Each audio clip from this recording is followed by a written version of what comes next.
Part 1. You have a dream. You feel the desire, you see the vision, but then the doubt creeps in. That cold, heavy feeling of resistance, that insistent whisper that says, "It's impossible, you're not good enough, it will never work." You have been taught that this doubt is your enemy. You fight it, you try to suppress it, you attempt to overpower it with positive affirmations, believing it is the one great obstacle to your manifestation. But what if your doubt is not an obstacle? What if it is a compass? What if your resistance is not a wall, but a map, a precise diagnostic tool showing you the exact location of your next breakthrough? This story will reveal the secret of using your doubt as data. It will give you a method for transforming the energy of resistance into the fuel for your creation. By the end, you will no longer fear your doubt. You will welcome it as your most trusted and powerful guide. Isabella was a creator at war with her own resistance. At 36, she was a furniture designer of immense talent, known for her innovative and beautiful work. Her workshop in the vibrant Vila Madalena district of São Paulo was her sanctuary, a place filled with the scent of sawdust and the promise of creation. But for the past year, it had also been her battlefield. Her one, all-consuming desire was to create her masterpiece, a chair, but not just any chair. She dreamed of a design so ergonomic, so alive with the spirit of the Brazilian jacaranda wood, that it would feel like being held in an embrace.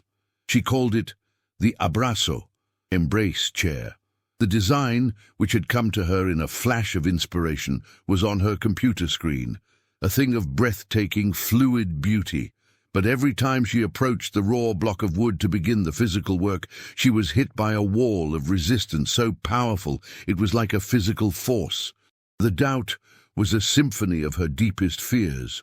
"Your technical skill isn't good enough for these curves. You'll waste this expensive, precious wood. No one will understand it. You will fail." This feeling of doubt was not just a thought. It was a visceral, physiological event. Her hands would sweat, her stomach would clench, her creative energy would drain away, leaving her feeling exhausted and defeated. Her antagonist was her own mindset of resisting resistance. She had been taught by every spiritual and self-help book she had ever read that her doubt was a low vibration, a negative energy to be vanquished. She spent hours every morning in a frustrating, unwinnable war with herself. She would meditate, trying to clear the doubt. She would write affirmations, "I am a confident and masterful creator," trying to paper over the feeling. But it was like trying to shout down an echo. The more she resisted the resistance, the stronger and more powerful it became. She was a brilliant general, but she was fighting the wrong war, using the wrong map, against an enemy that was, in fact, her greatest hidden ally.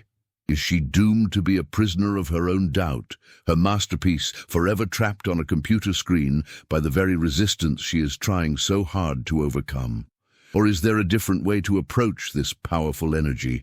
A way to listen to its message instead of trying to silence its voice? If you have ever felt that your own doubt is the one thing standing between you and your dream, subscribe. This story contains the key to turning your greatest enemy into your most powerful teacher. Part 2. The paralysis had become absolute. The block of jacaranda wood sat in the center of her workshop like a monument to her failure. The previous loop closed. Isabella had identified the war with her own resistance as the core of her problem. The new loop opened with an act of surrender. Unable to face another day of her failed spiritual work, she abandoned her workshop and took a bus, with no destination in mind, just a need to escape the echo chamber of her own mind. She ended up in Embu das Artes, a small colonial town on the outskirts of São Paulo, famous for its community of artists and artisans. She wandered through the weekend art fair, feeling like a fraud. She was surrounded by creation, paintings, sculptures, weavings, and she, a creator, was completely empty. It was in a quiet, dusty antique shop, filled with the ghosts of 1,000 forgotten stories, that she met him. He was an old man, perhaps in his 90s, with a face as intricate and beautiful as a piece of ancient carved wood. He was meticulously restoring the torn pages of a 19th-century book, his hands moving with a slow, deliberate reverence. He was not just fixing the book, he was healing it. This was Senor Benjamin. Isabella was drawn to a strange object on a nearby table. It was an old, beautiful, and intricately carved wooden puzzle box. She picked it up, feeling the smooth, aged wood. She could see no seams, no hinges, no obvious way to open it. She turned it over and over, her designer's mind trying to solve the puzzle, but her frustration only grew.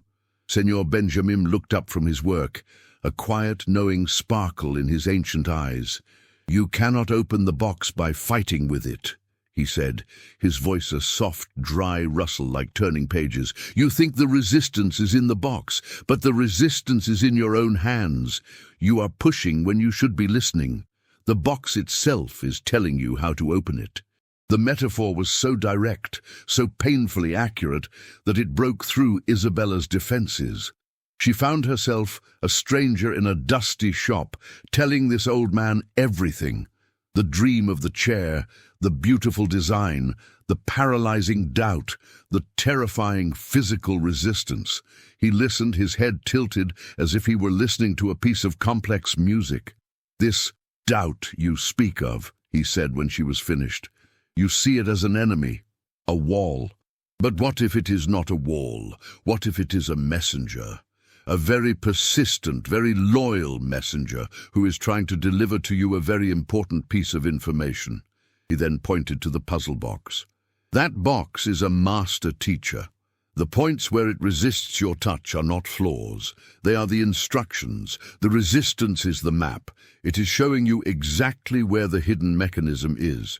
You must stop trying to break down the wall. You must learn to read the map." He then gave her a task that was a complete inversion of her entire spiritual practice. "Go home," he said. "For 1 week you are forbidden from resisting your resistance. You are forbidden from trying to clear your doubt. Your only work is to become a scientist of it. When the doubt comes, you will not fight it. You will greet it as an honored guest. You will get a special journal, and you will ask it a question. What specific belief is creating this feeling right now? You will listen for the answer, and you will write it down. You are not a warrior. You are a data collector."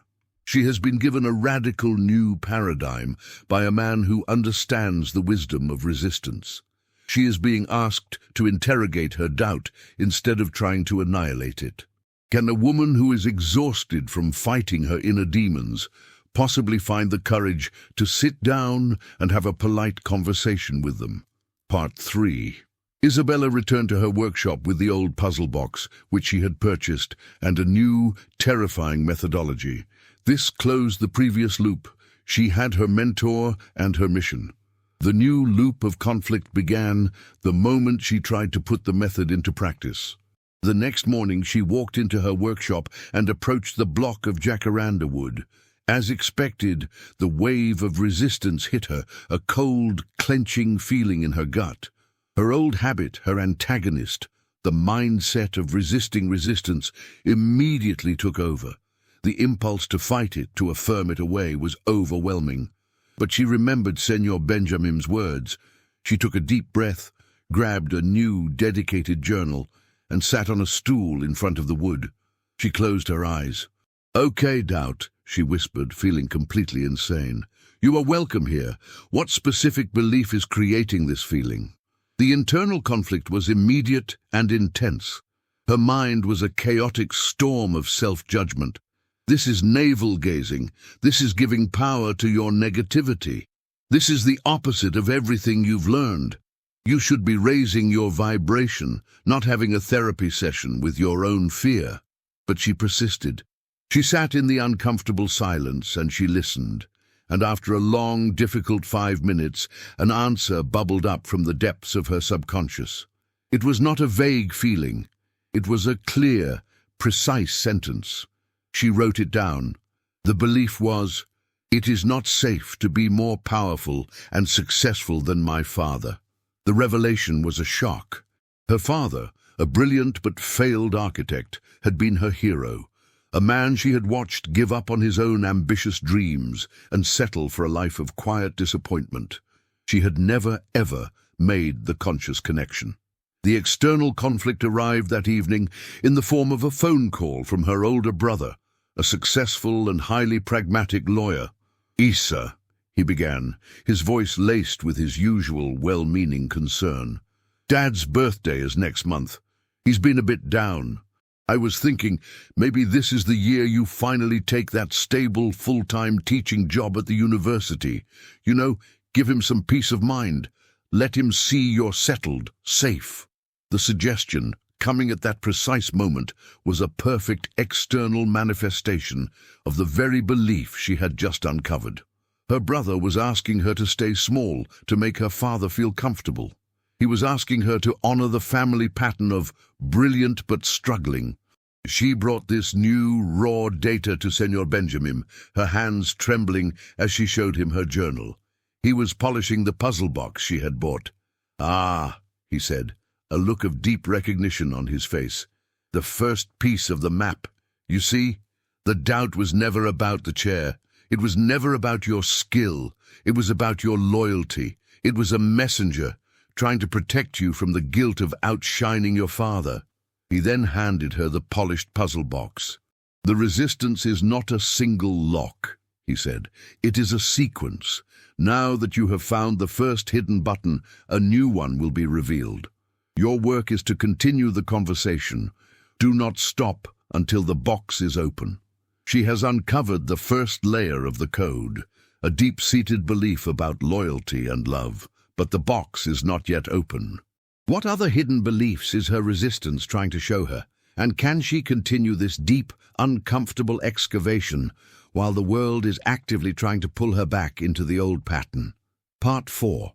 Isabella's workshop transformed from a place of creation into a laboratory of consciousness. The loop of her first revelation was closed, but a new, deeper loop of methodical self-inquiry opened. Every morning, she would perform her ritual, approach the wood, welcome the resistance, and ask the question. A powerful and complex sub-trauma began to unfold in her journal. The data that her doubt delivered was a series of profound, interconnected, and often painful revelations. After uncovering the belief about her father, a new layer of resistance appeared. The question revealed the next belief. If I am truly successful, I will be alone.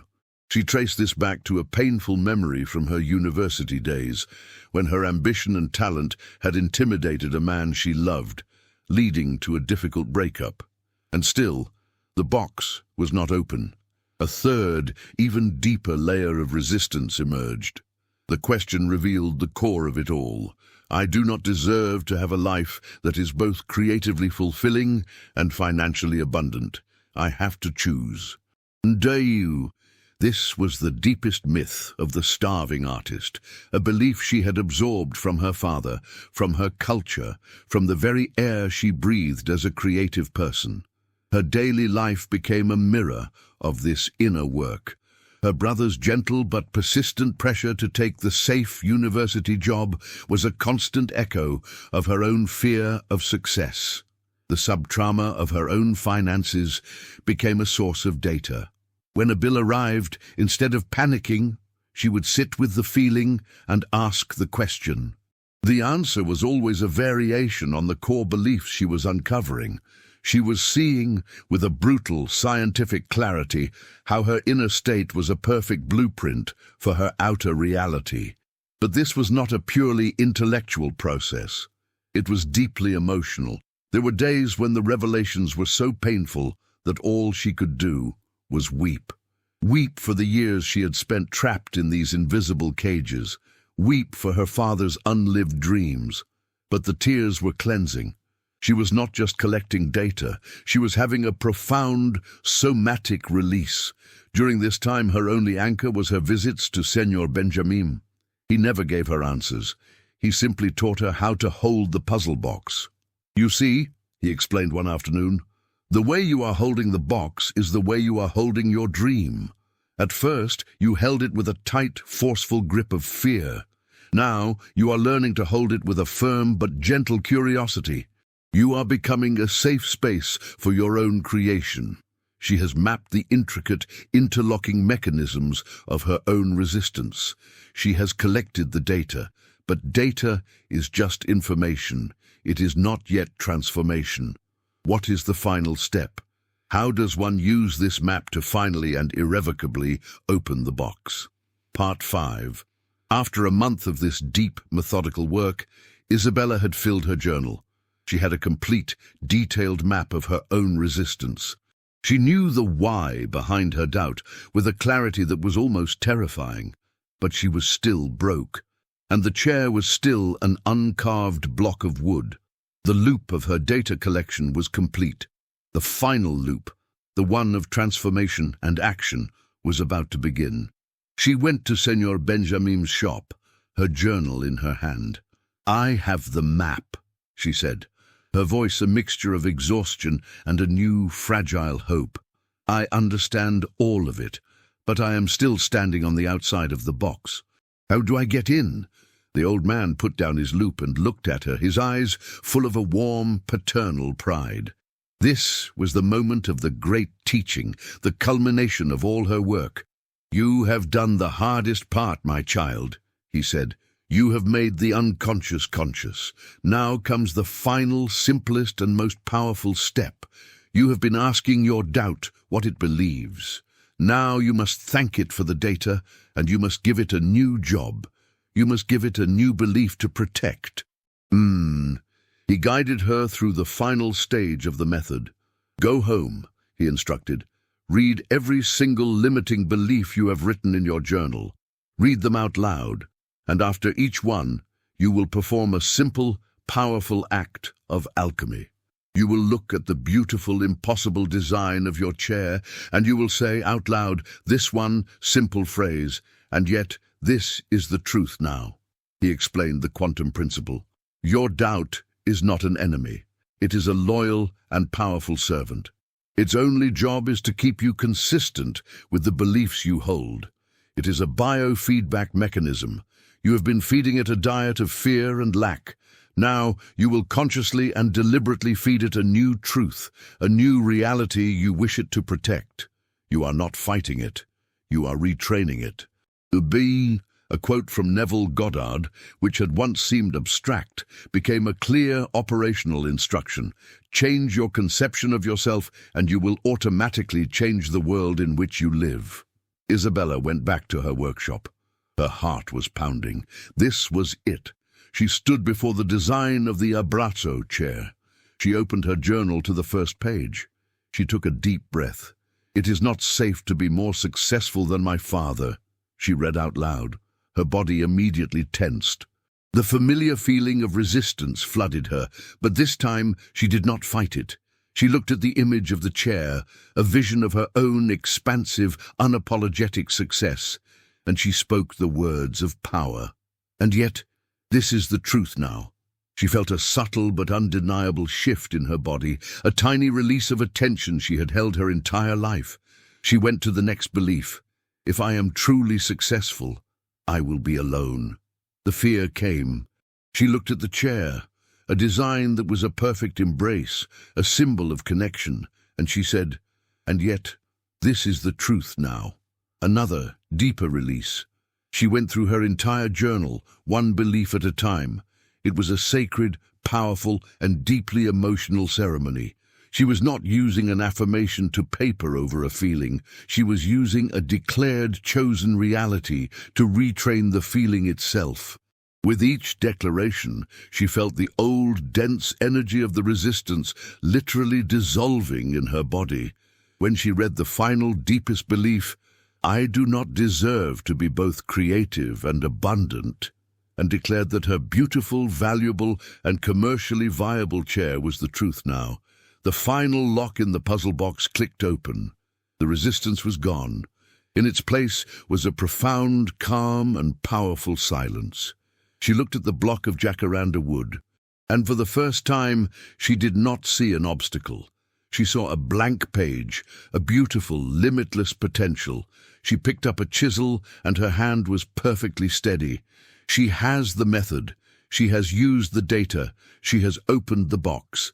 She is finally free from her own resistance, but the chair still needs to be built. What happens when this new, clean and unresisted creative energy is finally unleashed into the physical world? This profound method for transforming resistance has unlocked a new possibility for you. Subscribe for more stories that give you the real tools for manifestation. Part 6. The moment Isabella touched the chisel to the wood, it was as if a dam had broken. The previous loop closed. She had unlocked her inner state.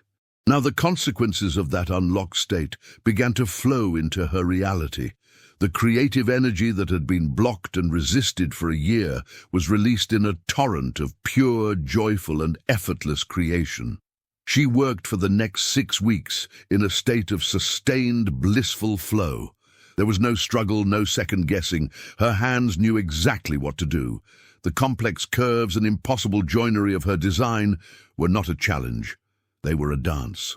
She was not a technician executing a plan. She was a channel, allowing a form that already existed in the quantum field to emerge into the physical world. The Abrazo chair came to life under her hands, and it was even more beautiful, more soulful, and more alive than the image on her computer screen.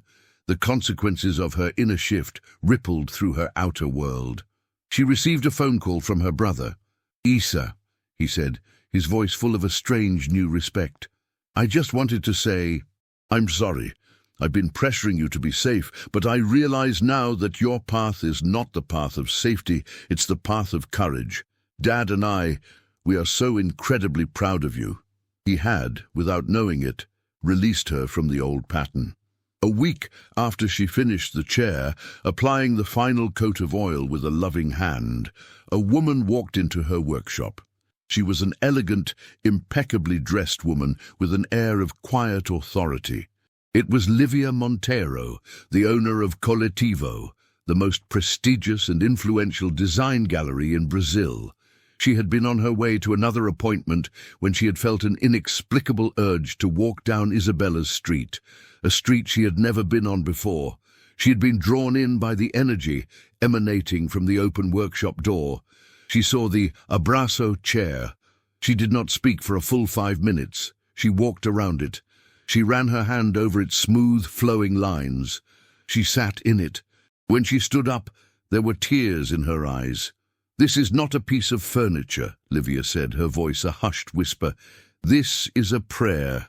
This is the future of Brazilian design. I want to build my entire upcoming exhibition around this one piece." She has created her masterpiece.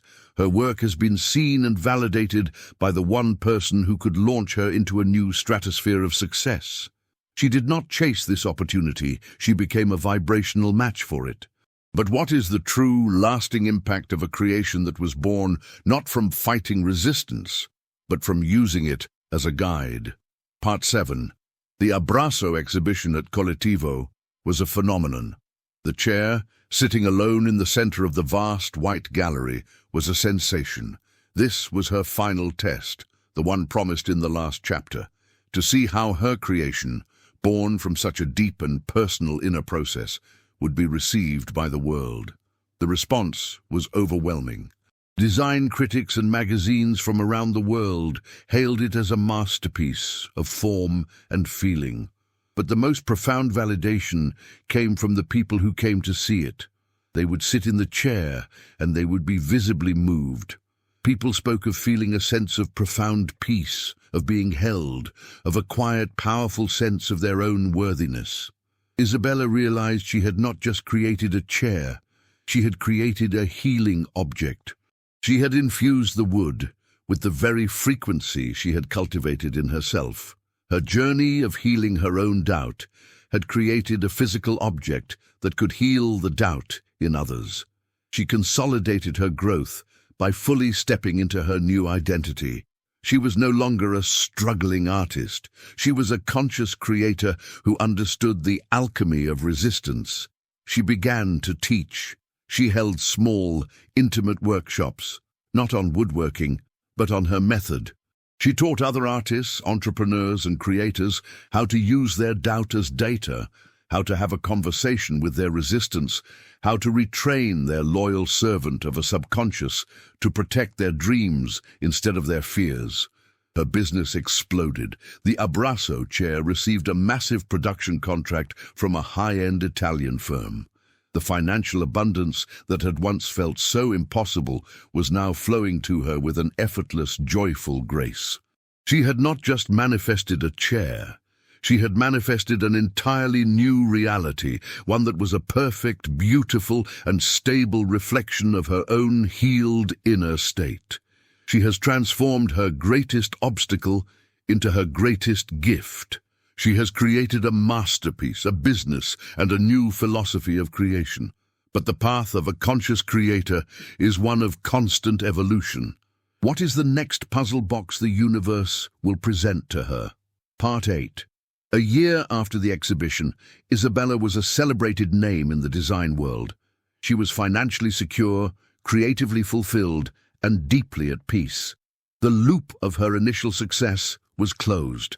The final loop, the one leading to her deepest manifestation, opened with a new and even more terrifying dream.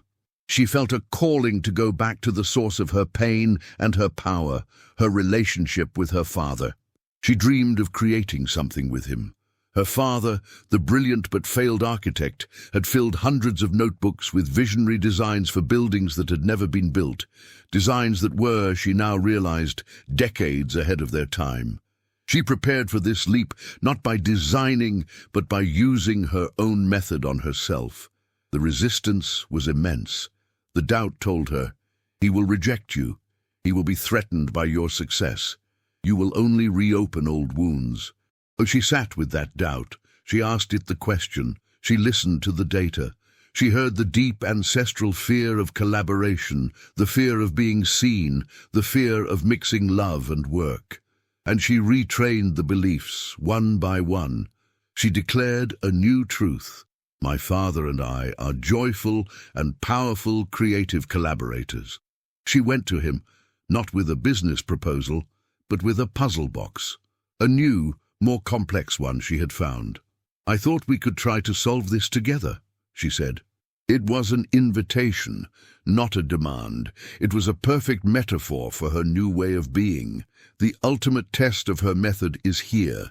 She is attempting to use her inner alchemy to heal not just herself, but a generational pattern of creative disappointment. Will her father be able to hear her new song, or will the static of his old story be too loud? Part 9. Her father was hesitant at first, his old pride and his deep-seated fear of failure a palpable presence in the room. But he was also a man who loved puzzles. For a week, they sat together for an hour each day, not talking about the past, but simply working on the box, their hands and their minds engaged in a shared, present-moment challenge. During this process, a new dynamic emerged. For the first time, they were not father and daughter, trapped in their old roles.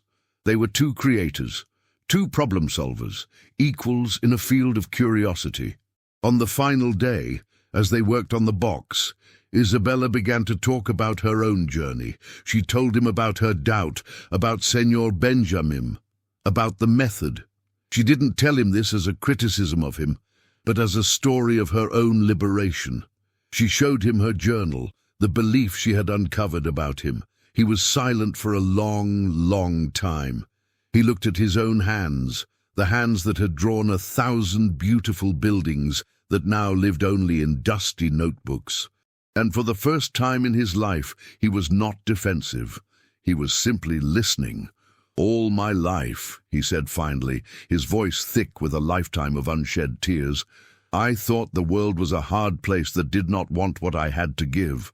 I did not realize the world was just showing me what I believed about myself." In that moment of shared, vulnerable truth, the final hidden mechanism of the puzzle box they were holding clicked. It sprang open, revealing the small, empty, velvet-lined chamber within.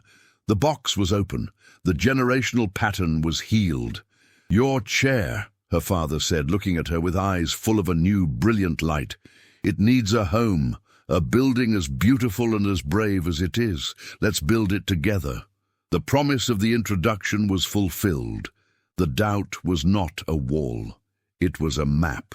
And it had led her, finally, not just to her own dream, but to the healing of a dream that was so much bigger than her own. The father and daughter are united. The past is healed.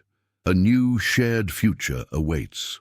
What is the true, lasting legacy of a creation that is born not from a single brilliant mind, but from a healed and loving heart? Part 10. The Abrazo Pavilion, designed by Isabella and her father, was built a year later. It was a small, stunningly beautiful gallery and workshop, the new home of her studio, and a testament to their shared, resurrected dream. It became a landmark, a place where people came not just to see beautiful design, but to feel the palpable energy of healed history and creative collaboration. Isabella's life was now a perfect, harmonious expression of her deepest truth. She was a world-renowned designer, a beloved teacher, and a joyful, collaborative creator. She had learned the most profound lesson of all, that our doubts, our fears, and our resistances are not flaws in our design.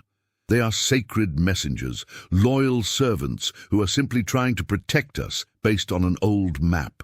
The real work of manifestation is not to fire the servant, but to give them a new, more beautiful and more truthful map to follow. It is the art of befriending the dragon at the gate, only to realize that the dragon was always, and only, you. Her journey has transformed her own life, her family, and the world of design. But what is the next frontier for a soul who has learned to read the map of her own resistance? We see Isabella a year later, sitting in the sunlit courtyard of the Abrazo Pavilion. She is not designing, she is with her father and Senor Benjamin. The three of them are bent over a new, impossibly complex puzzle box, their faces a picture of joyful, absorbed and collaborative concentration. The work is not a struggle. It is a game. It is a dance. It is a conversation with the beautiful, benevolent and solvable resistance of the universe. She learned that her greatest obstacle was simply a compass pointing the way home. What is your own doubt trying to tell you right now? And do you have the courage to listen to its data? Your doubt is not a stop sign. It is a GPS trying to show you a more direct route. Your resistance is not a wall. It is a doorway. The spiritual habit of fighting your own fear is the slowest, most painful path to your dreams. The faster path is to listen. Your challenge is this. The next time you feel that familiar, heavy feeling of doubt or resistance about your goal, stop. Do not fight it. Take out a journal and ask it one question. What specific, negative thing do you believe will happen if I actually achieve this? Listen for the first, unfiltered answer. That is your data. That is the beginning of the real work. What data did your doubt just give you? Share your revelation in the comments below for more stories that will help you transform your greatest obstacles into your most powerful allies. Make sure you subscribe and join this community of alchemists.